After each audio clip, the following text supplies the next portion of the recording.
Welcome to Behavior Grooves, the podcast that explores our human condition. I'm Kurt Nelson. And I'm Tim Houlihan. We talk with researchers and other interesting people to unlock the mysteries of our behavior by using a behavioral science lens. If you're a regular groover, you know that most of our conversations are with academic researchers. But you also know that we talk with practitioners from time to time. You know, the people who take the original research and make real-world things happen with those concepts.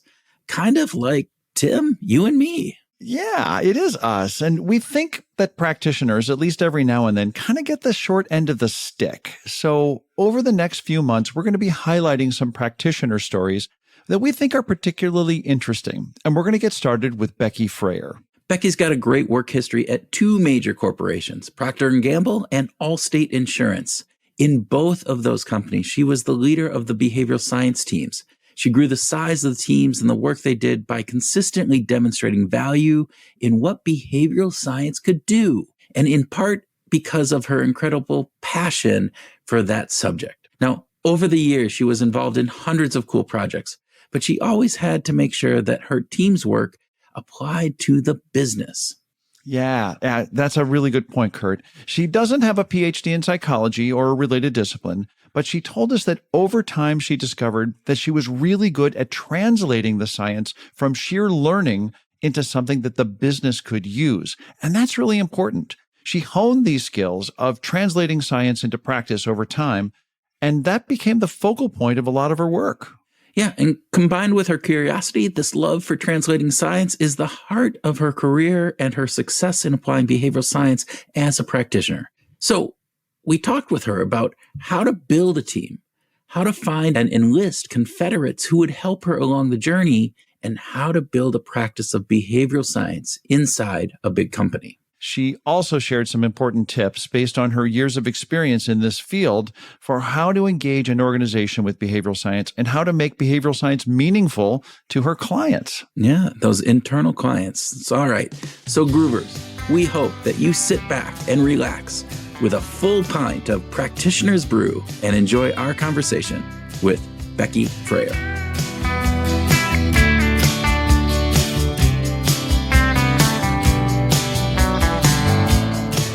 Becky Frayer, welcome to Behavioral Grooves. Thank you so much for having me. We are happy to have you here, and we are going to start with a speed round, as we always do. And we'd like to know, first and foremost, would you prefer to have dinner with your favorite musician or favorite actor?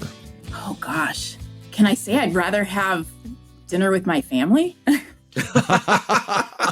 you can. That is one of my favorite answers on this so far. That is fantastic. Nobody's done that, but that's perfect, right? Yeah. Okay, so I'm going to have to ask, is it just like just better conversation, do you think? Or, why with your family versus like a musician or actor? Yes, I think for me, I have teenagers. So I realize that those moments when I can get with my teenagers, we're going to be empty nesters in a couple of years. And those are all really great times to come together as a family. And they don't happen as often as we'd like them to. You bring up a really good point. I have a 14-year-old and an 18-year-old, and the 18-year-old is going off to college in the fall. And we are at the final stages of being like, yeah, we'll connect with him. We'll be able to see him multiple times and various different things, but it's not the same. And in those moments, I think we don't appreciate them enough as we're going through them, but only in the moments where we realize they're going away or they're already past. And so very, very insightful. All right. Second speed round question. Coffee or tea? Coffee, but decaf coffee. I actually don't prefer the caffeine. So I like the taste of coffee, but not the caffeine. You need to talk to Tim about the taste of coffee. I can't take the taste of coffee, but I love the smell of coffee. I love the smell of coffee, but the taste just, oof. And some people have said, well, it's like wine. You just got to get, you just need to get used to it. It's like, I have no interest in getting used to the taste of coffee. So I'm really proud of you for actually being that. Way to go. I do use a lot of creamer. Oh, excellent. Okay. So if you had to choose between applying behavioral science for the rest of your life or researching behavioral science for the rest of your life, which would you choose? Gosh, I mean, it's hard to do one without the other, but I really thrive on application. I have really prided myself in my career that I'm theory led, but I'm application driven. And if I'm not thinking about the application of behavioral science, I think it loses its magic for me. I love that. And Love there that. is the component of, it's not an either or always. It's this both and that's a really key piece of what there is. So with that, last speed round question, which as we've talked about isn't necessarily speedy. Would you say behavioral science is well integrated into most companies, or is there a need to continue to expand it? It's not that old of a discipline, and particularly inside of organizations. But is it reached its max, or is it still room to grow? I think there's always room to grow. I think there's always corners to look around and new things to see. And while I think there's some incredible work that's being done inside of companies today, I think there's always more to go do. And that's the exciting thing. I think that's what's kept me in this field for more than a decade now. We're talking with Becky Frayer, who is a career practitioner of behavioral science. So let's go back a little bit, Becky. What first got you interested in behavioral science? Gosh, it's funny because behavioral science for me was actually the role in my career that I never wanted that changed my career and its trajectory. And so if I think back, kind of the roots of what led me to behavioral science were probably a really long time ago, like probably back before behavioral science was even a thing inside of companies.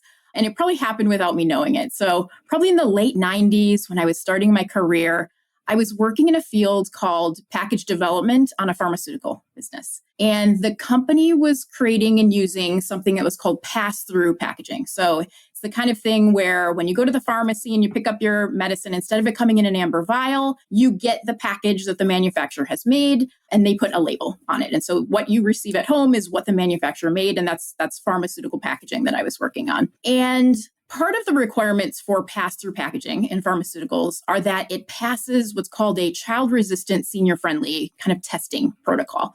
So basically, kids can't be able to get into the medicine, but seniors need to be able to get in the medicine with relative ease. And so as I was learning about this whole child-resistant, senior-friendly testing world, I got asked to attend a mock kind of testing of a senior in a mall setup. So back then they would set up tables in the mall and they would have participants come and basically ask them if they could open these packages. And they had to be able to open them with relative ease. And so as I was there and as I was learning, I met the participant. So they introduced me to the participant. That wouldn't normally be the case.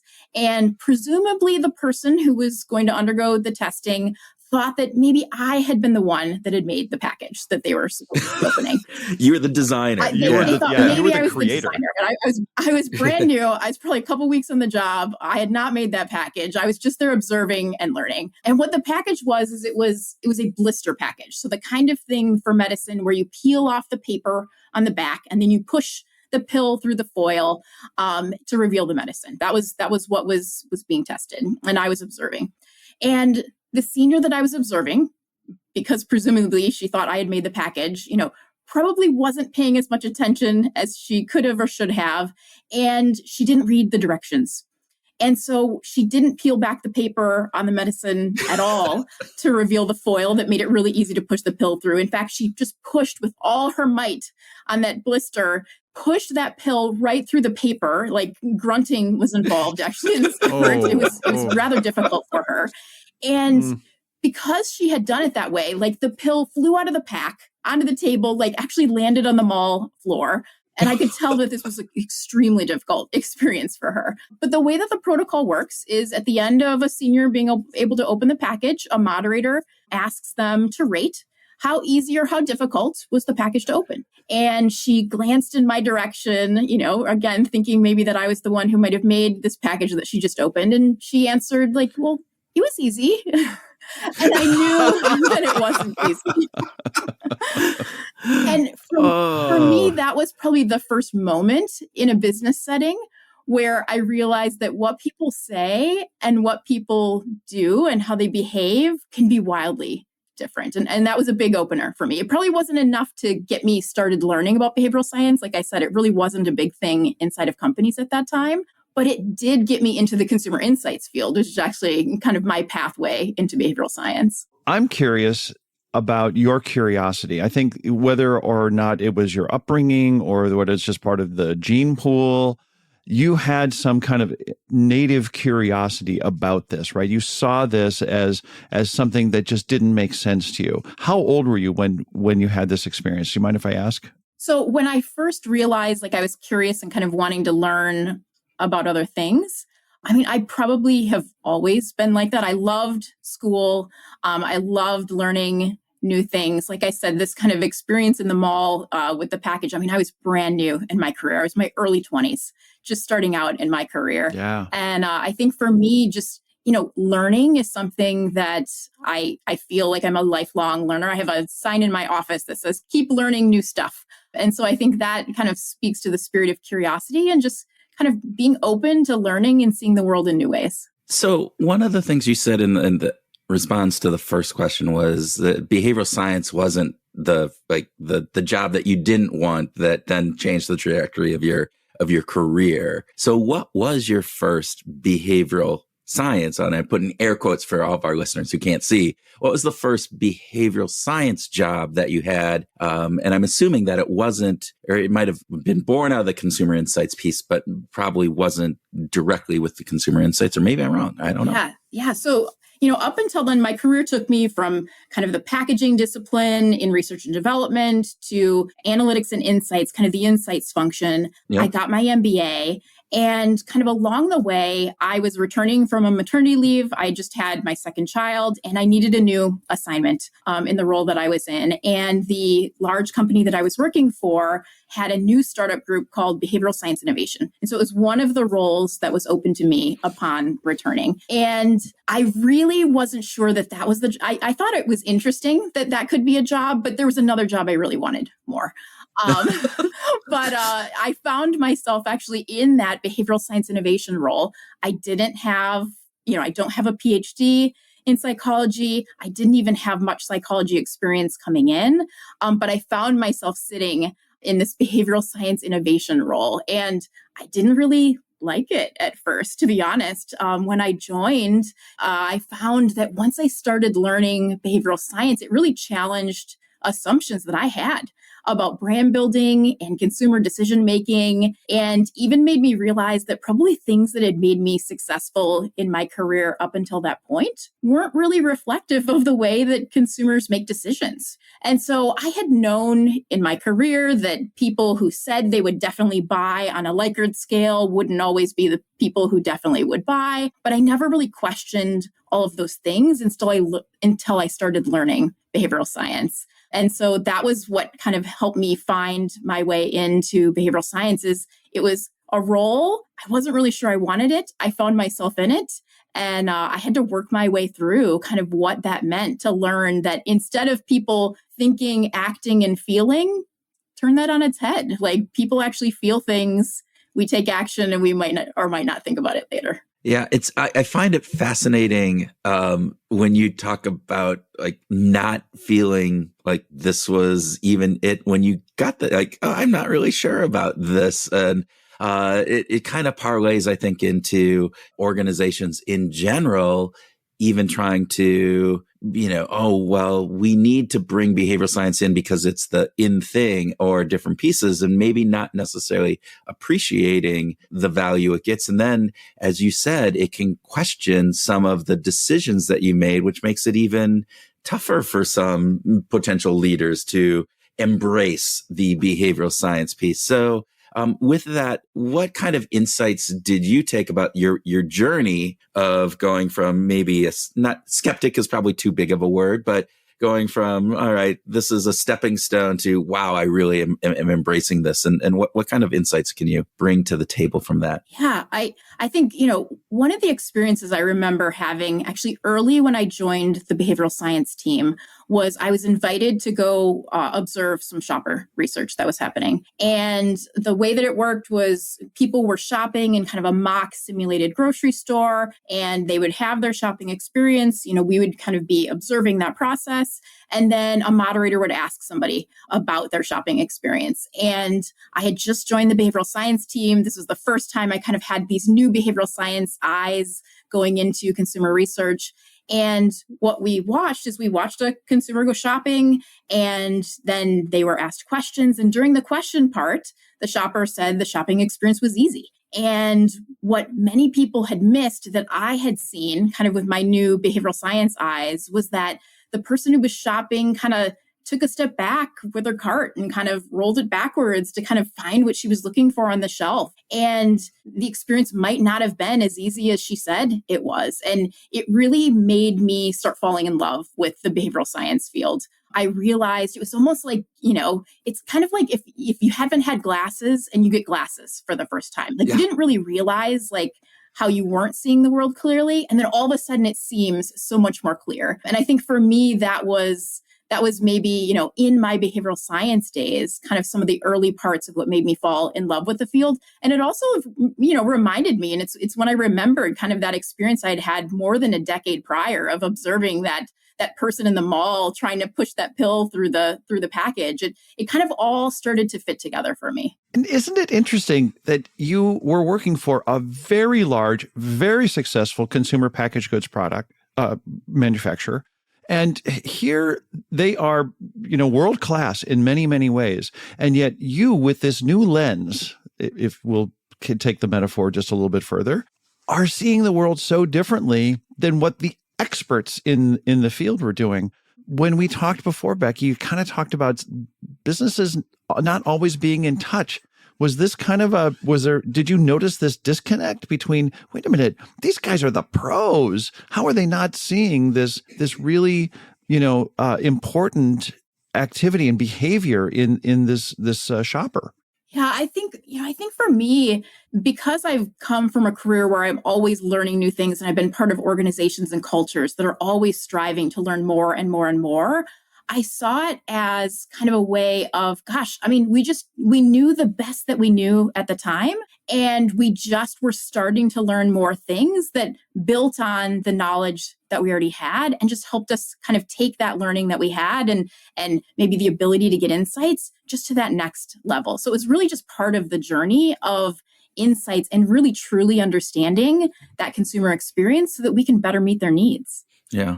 So let's look back at your career. Let's look back at some of the behavioral science concepts that you've studied in the real world, right? This application piece.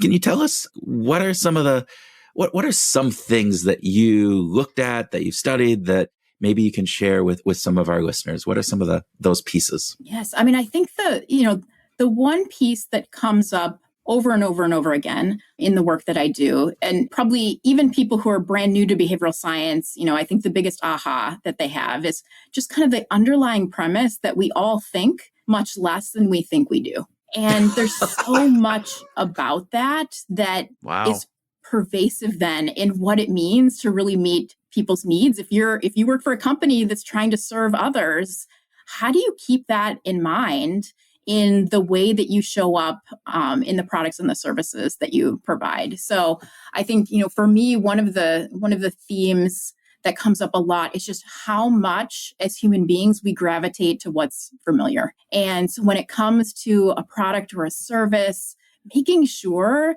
that it's just intuitive and it feels right is so incredibly important. And I would say, coming from the brand building world for so much of my career, there's often times when inside of a company, there will be great conversations about, well, maybe we should change this up. Maybe we should do something completely different than we've done before. And kind of having that lens from behavioral science of actually people gravitate to what feels familiar. And if you change things so much that it's not recognizable, how could we possibly meet their needs if they can't even recognize who we are anymore? So those are some themes that often come up in the work that I do. It's interesting because you talk about this from consumer facing kind of side. Like we can't change things up too much because that can influence, how people are going to view the brand and are they going to buy it? And because of that, that sense of familiarity that we have.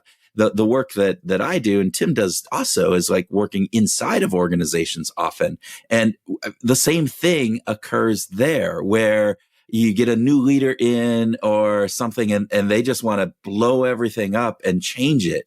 And this idea that, well, everybody will be on board right away.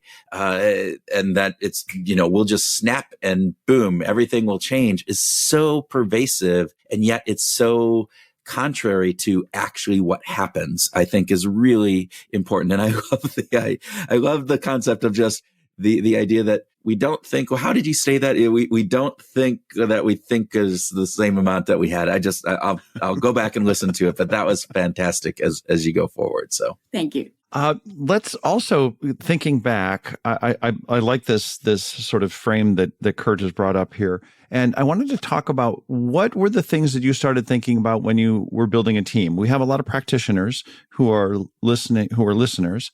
And if they're thinking, well, I can see sort of behavioral science issues in my business, but I don't have a team to do it with. How did you start building out a team and what were the things that you wanted to consider when you were doing that?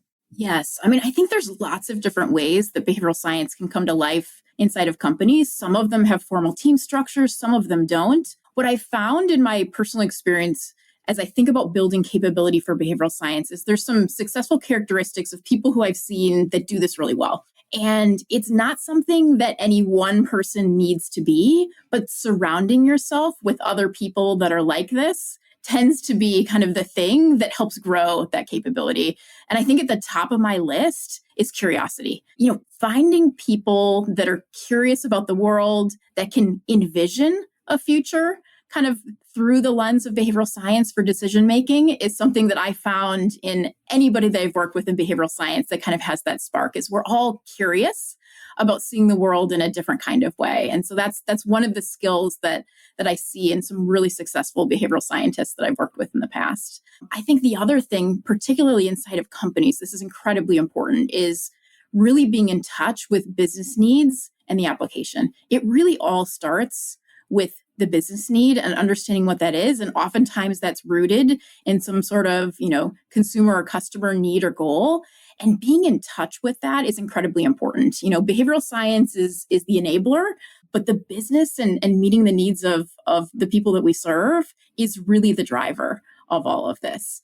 And I found that people who are really in touch with business can be really successful in this field. And then, of course, the field is really rooted in this fantastic, amazing science. And so finding people that have that deep technical understanding of behavioral science concepts and can mine the literature on psychology and really understand, what's the body of evidence? What are some of the emerging thoughts in the field? And then connect those to larger themes within the academic literature is really important. I mean, there's no shortage of information that's out there.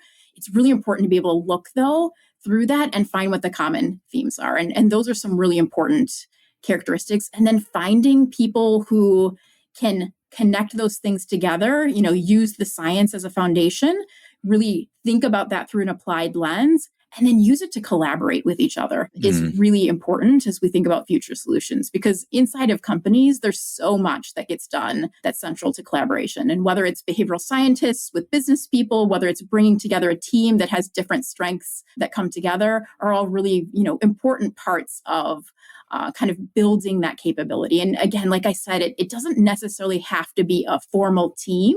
It helps when it's a formal team, but finding people like that to come together and be allies can really go a long way. I love the way you frame that. This whole idea that you don't have to start by saying, well, I can't do behavioral science until I have someone for statistical analysis. I have to have someone on my team for lit reviews. I have to have someone on my team for all these different functions. You can get started by looking for birds of a feather, right? For sort of fellow acolytes and people who have interests within the organization.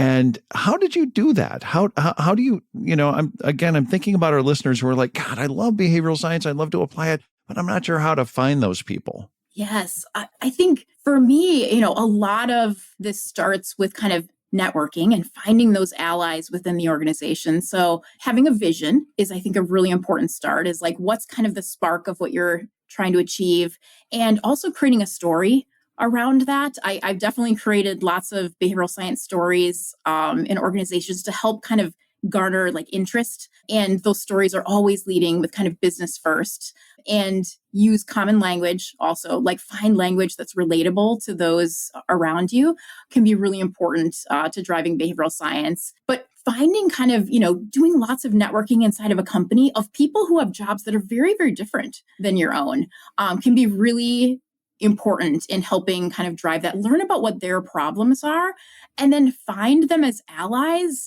help bring them into your vision, and then go find that place, like find that just even a small place to go pilot can be really, really important as you're trying to kind of bring this capability through an organization, is find those allies, truly meet their needs, and do it with a story. So let's build on that story part, because I think the story part is a piece that we often miss because we're ingrained in the behavioral science, and we go, oh, everybody should just know how powerful this is.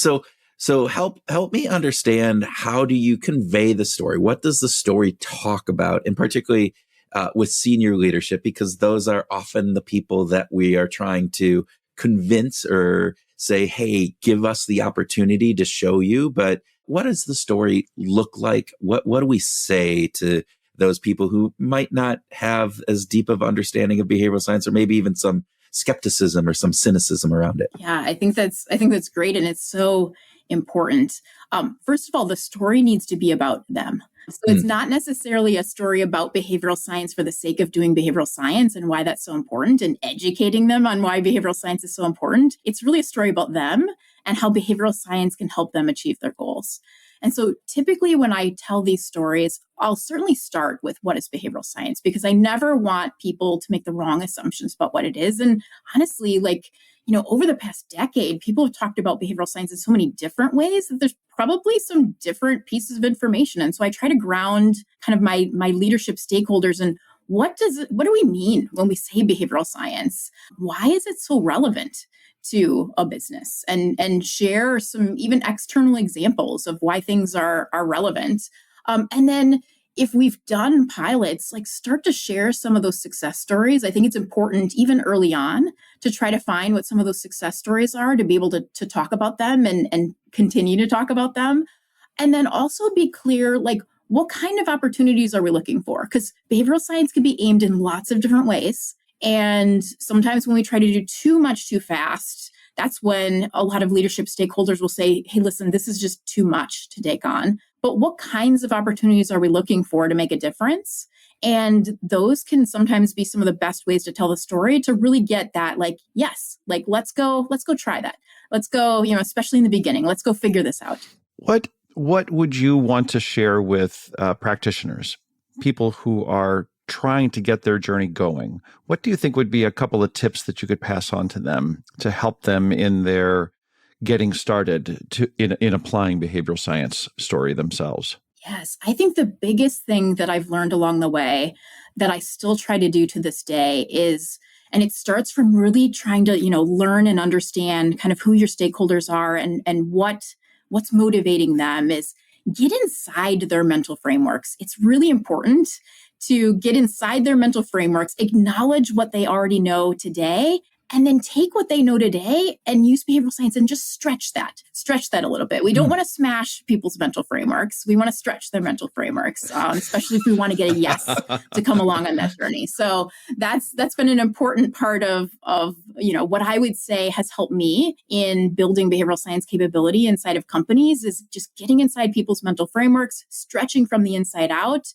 And in doing that, I think using common language is really important to just connect with others, not have them feel silly that they don't know the behavioral science terms or know, all the details of what you're talking about. And then I think for me, it's always, I still remind myself to this day, actually, that most people don't want to learn to be a behavioral scientist. they just want to know what to go do to grow their business. And so if I can help enable them in what to go do to grow their business, but use behavioral science to do it, that's where some of the magic comes in. And that's where I get a lot more yeses.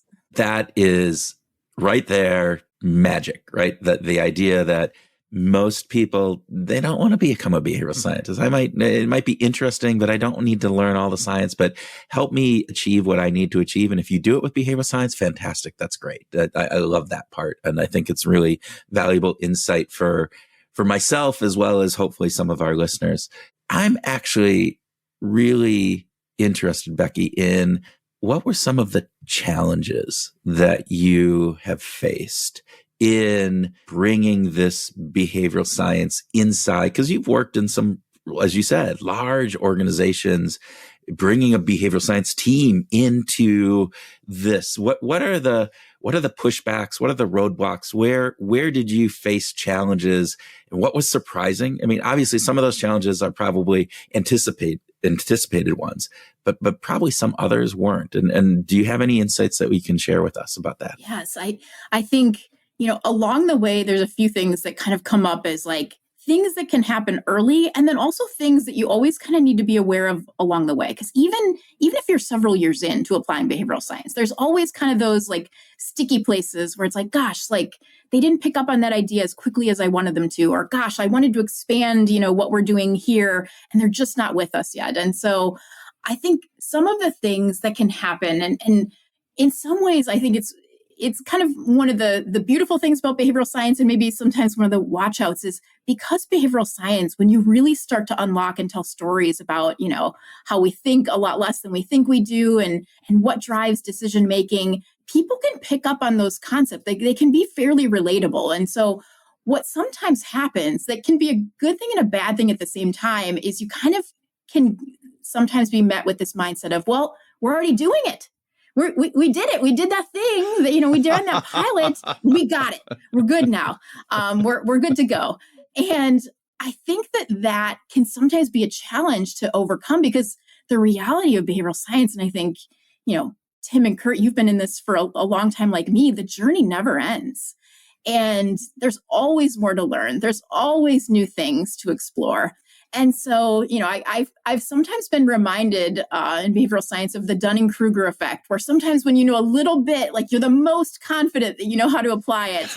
And then once you start to learn more, you're like, wait, maybe I don't know as much as I thought I did. And so I've definitely met some people early on who are like, I got it. Thanks so much for that training. Like, I got it. I'm running. And, there's ways that people can stumble that way. And I think that's okay too. I think, that's okay to know that people in the organization may not apply it exactly as the way you intended. They may try things that are close, but maybe not quite, but it's all part of that journey.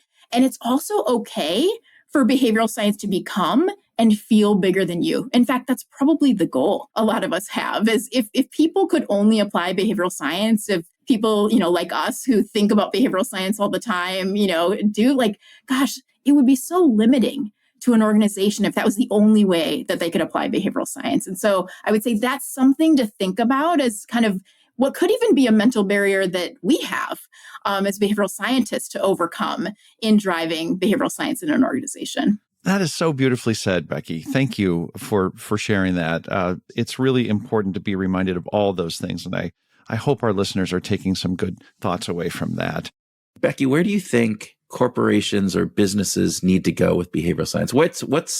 We know where we are, but where do we need to go? And where are businesses lacking in utilizing behavioral science, applying behavioral science in a manner that is going to bring success to them? And any thoughts from your perspective on like the future, what we need to be doing? Yes, I think one of the things, different organizations I've learned are all in really different places in their behavioral science journey. And that can be a really good thing. That can be a really exciting thing, because it means there's lots of potential for the field still. And what I've seen is that in the early stages of application of behavioral science in an organization, metaphorically, sometimes organizations can think of behavioral science as kind of the metaphorical cherry on top of an already delicious sundae. It's nice, it's special, but maybe it's not always necessary when times get tough. And what I would say I've had the privilege of seeing and experiencing in my career is that more mature organizations who are maybe further along in their behavioral science journey realize that behavioral science application is metaphorically probably the bowl that the sundae sits in itself. It's really fundamental to the business in all aspects of strategy, design, execution. And some of the really mature organizations that I've had the opportunity to work with really understand that and understand that really well. It's interesting. I love the bowl metaphor. I'd almost go, it's like the ingredients to make the ice cream and different pieces to go in. Yes, and I love that. It's fantastic. I love that answer because again, we too often do think about this. It's like, oh, we got all this stuff that's, as Tim mentioned earlier, you're working for some of the most highly touted, organizations in the world that these should be best in class. And so, oh, this is the cherry on top of all this other great stuff that we're doing when really it's the foundation. And the more that organizations, and I'm getting on my high horse here, sorry, folks, but the more that organizations can understand that, hey, this isn't a thing to put on at the end and just to make things look nice and to put that bow around things, but this is fundamental to how we need to be thinking about our business because it relates to human dynamics. It relates to human behavior. And whether that be in our customer facing thing about, is it easy to shop? Is it easy to find our product? Is it easy to understand how to open up this package and that I'm going to do it in a way, there's a fundamental aspect of that. Or if it's in how we operate with our employees and are we going to just assume that, hey, we're going to pay these guys a little bit more. And so that will double the amount of effort that they put forth and various different things that we know aren't necessarily the way that we operate as humans. And so understanding that at that very basic fundamental level is vital. And so I apologize for everybody having to listen through me on my soapbox there, but Becky, thank you. That was, I think it's a really important aspect as we go forward that the future is not about putting a cherry on this, but it's really about getting in fundamentally at a much different level. And I appreciate that. Thank you. I have to ask about music. I have to just find out a little bit about what is going on for you musically. What's on your playlists these days? What are you listening to? I'm a kid of the 80s. And so I would say anything like Michael Jackson is always no matter what mood I'm in, the Michael Jackson of the 80s is still kind of at the top of my playlist. It always puts me in a good mood. So was that Thriller? I do love Thriller. I can't even tell you how many times I probably watched that Thriller video in my lifetime, more times than I'd like to admit. It's amazing. My kids who are 14 and 18, that was early on. We got them listening to Thriller, and to this day, they still love Michael Jackson and kind of that first throwback that we had, that we were able to get them excited about some of the music from my wife and I's genre of saying, hey, this is good stuff. You should listen to it, and not just the stuff that they were listening to. So I love that. So. I do have one more question. If we're on the musical thing, I just want to get back to this idea of if you're an 80s rocker that you really love the tunes from the 80s, if you were to be stranded on a desert island for a year and you could only take two musical artists with you, their whole catalog, not them, what two artists would you take with you? Gosh, well, as I mentioned earlier, I think I would definitely take, a Michael Jackson catalog with me. Mm-hmm. And then this is probably a maybe lesser known, probably spans 80s, but maybe even more 90s. I actually am a fan of the band Sister Hazel. I think they've had some great hits over the years, and I'm a big fan of theirs. And so I actually last summer had the chance to see them live, and it had been more than I think it had been 25 years since I had first seen them live, and then 25 years had passed, and I saw them live last summer. And I would say we've all gotten a little older since then, but the tunes are still really great, and I love it. They did. I thought that Change Your Mind was one of the coolest production. It was a ballad / rocker kind of a tune, but it was produced so well. They just wrote well, and they had great production, and always kind of amazed me that they didn't have a greater following, that they didn't have greater success, I suppose. Yes. And Change Your Mind is actually probably my tip-top favorite of all the songs they have. I love that one. It's a fantastic song. So, Tim, question on catalog.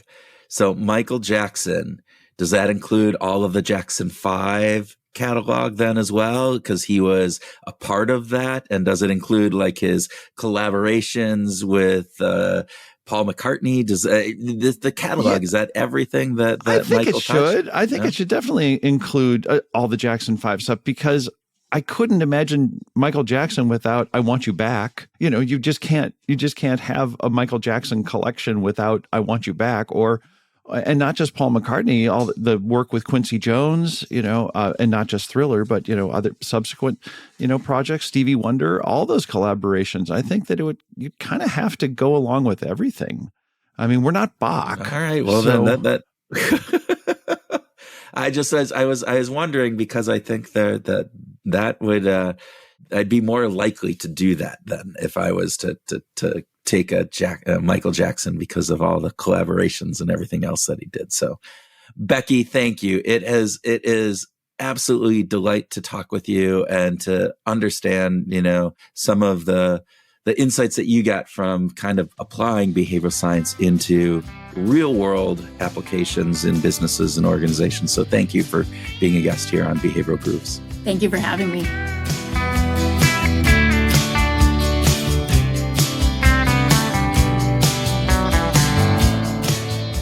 Welcome to our grooving session, where Tim and I share ideas on what we learned from our discussion with Becky, have a free-flowing conversation, and groove on whatever else comes into our practicing brains.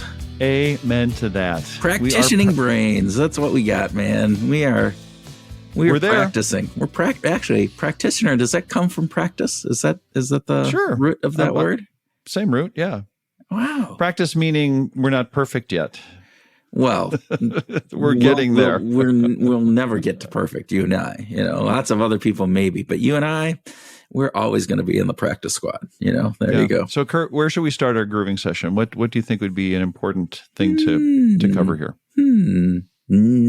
Networking, you think? Networking sounds great. I liked the networking thing a lot, because it reminded me a lot of my time at Truist, where you're not on commission. You're not going to get rewarded in financial incentives for finding people in an organization to get things done, and neither are they. But we all have these intrinsic motivators, and I really enjoyed finding people who were birds of the same feather, as they say, that were interested in behavioral science and but didn't necessarily have a way to get it done. And so building a team for me started with just finding out who are the people in the organization who are kind of sympathetic to behavioral science. Sympathetic, not even liking it. Look at that. It is interesting, because we all have an egocentric bias in how we view the world. We view the world through our own eyes, our own brain, the experiences that we have had, the way that we approach the world is always kind of self-centered. But I think what Becky is saying, and what you are saying here as well, is that while you have that viewpoint, others can have a similar viewpoint. And when you put the word out, when you are open to finding those people, they show up. And when they show up, that community is much more powerful than you by yourself. And that is even if it is a behavioral, Becky's talking about within her, she has a behavioral science team who are definitely in that same worldview. Yes. But it's about looking at beyond and looking at leadership within the organization, looking at colleagues or peers, and then looking, even down to, various different parts. And in large organizations, they are large, they are global, they are various different pieces. So, and I know we've talked about this, but there are like affinity groups within organizations sometimes. Did you start, or did you hear at Truist or anything like a behavioral science club or anything like that? Did you have that? I actually thought about starting it, but kind of felt overwhelmed that with the number of projects that I encountered. So I didn't feel like I needed to do a lot to get the word out. And I was building in those first 18 months, I was building training and learning courses and kind of helping people get down the road in that way. And, I mean, the marketing team, 90% of the people, took and passed the course within, a couple of weeks. Oh, so it was so you like, made the course too easy. Is that what it was? Well, some would say no. I got feedback that said no, it was not too easy. But I did get a lot of feedback that said it was interesting. Oh. So that sort of raised its own network, right? That was a way of me creating the network. Actually, was just putting something out there and making it available to a whole bunch of people. Well, and to your point, the fun aspect about that is that, at least again, egocentric view here, this stuff is interesting. And so if you put this interesting stuff out into the world, i.e. through maybe a podcast or something like that, you attract people and of all sorts of people who find this as interesting as you do. So at least that's the hope, right? And yeah. That is the hope. And that kind of leads me to the second thing that I found really interesting about our discussion was Becky's emphasis and ability to translate not just the science into an experiment at the companies that she was working at, but also into using the language of business. Like, don't rely on the vernacular from behavioral science. Think about more about how does the business talk about the kinds of problems that they're trying to solve?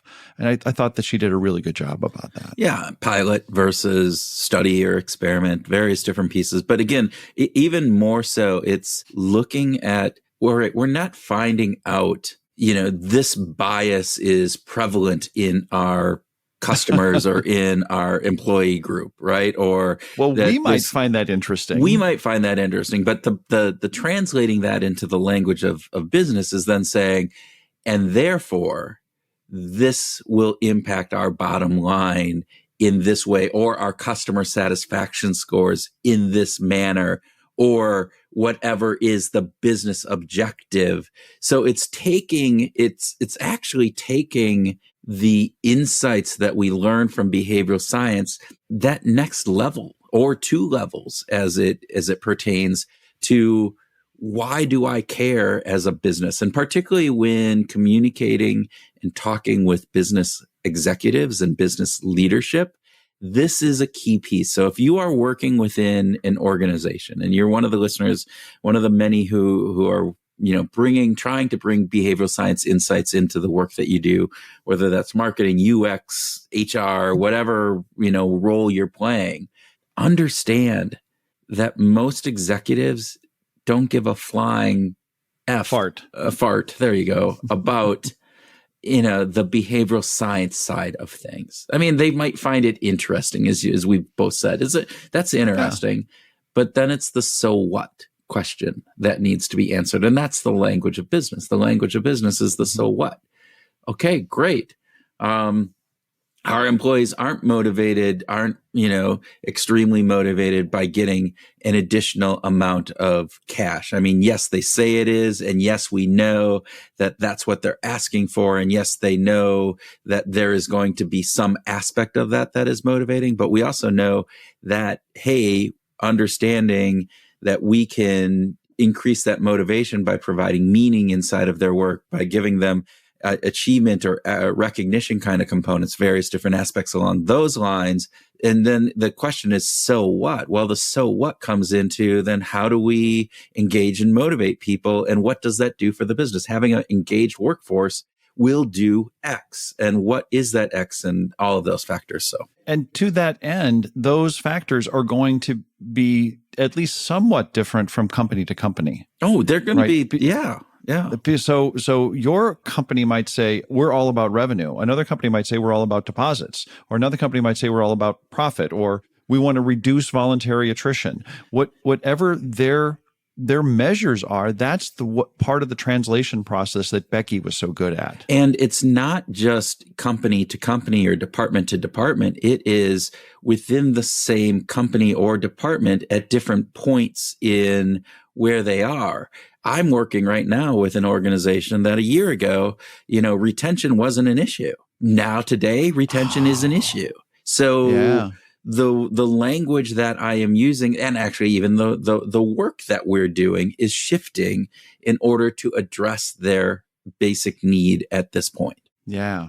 I agreed. So I think just this aspect of Becky's ability to tune in to what the company is focused on and to speak that language has a lot to do with her success. And just want to encourage listeners to do that. What else would you like to? So I think one of the kind of things that was fascinating, and I think it's less about the business side and the application side of this, although I think it has implications for that, is that behavioral science is at a crossroads.